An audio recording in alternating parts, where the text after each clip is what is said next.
When Shohei Ohtani won his second MVP award, he accepted these honors at his home, wearing a comfortable sweater, holding his dog, and looking like the boy next door. He wasn't surrounded by his family, friends, or an entourage, and the image stirred feelings that this was a wholesome, down-to-earth player that was all about baseball, not celebrity.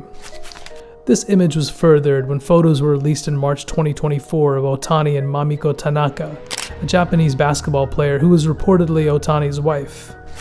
Many athletes at Ohtani's age and status would probably still be enjoying this single life, or dating an equally famous celebrity. Ohtani proved again that he was a down-to-earth, honest athlete totally focused on baseball and winning, not the riches and glamour of Hollywood or Tokyo. But in March 2024, news came out that Ohtani was the victim of a $4.5 million theft that allegedly involved his longtime translator Ippei Mizuhara.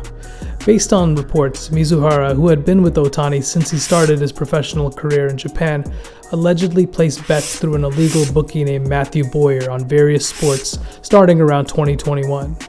Mizuhara apparently racked up millions in debt, and initial reports indicated that Ohtani made 2 payments directly from his account to Boyer to clear these debts.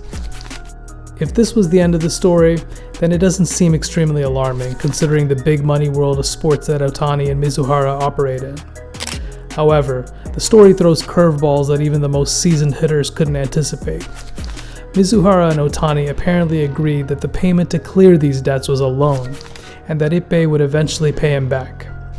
However, Ohtani's attorneys now claim that he was the subject of a massive theft, rather than a man making a loan to a friend to clear his issues. Mizuhara now also claims that Ohtani didn't know about his debts and didn't make the wire transfers to clear his debts either. Mizuhara was then fired by the Dodgers, with ESPN breaking this story. This story reeks of potential corruption for 2 reasons.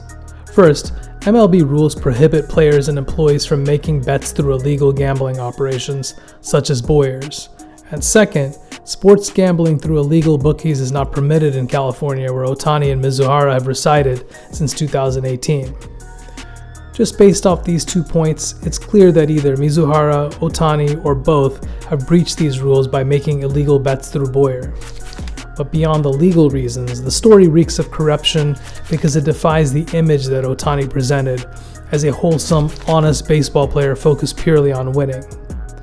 First, even if it was just Mizuhara doing the gambling and Ohtani honestly paying his friend's debts, it shows that Ohtani's camp was quick to make Mizuhara the fall guy for this incident by describing the incident as a theft.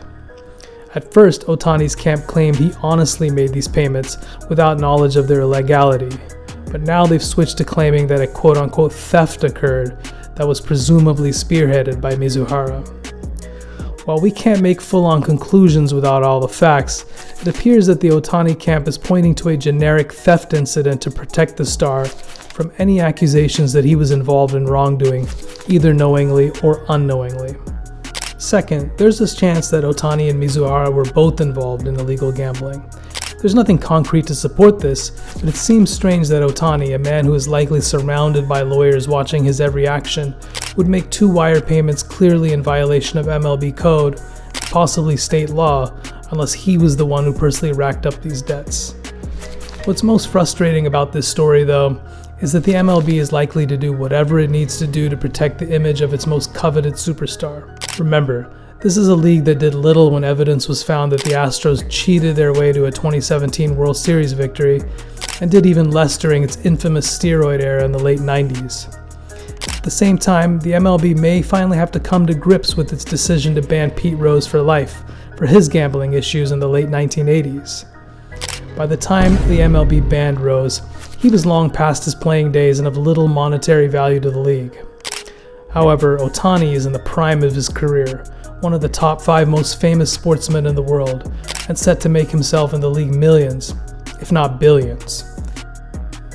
It wouldn't be a surprise to many if the MLB simply suspends Ohtani or finds another way to extricate him from negative attention, while laying the majority of the blame for this incident on more easily disposable individuals.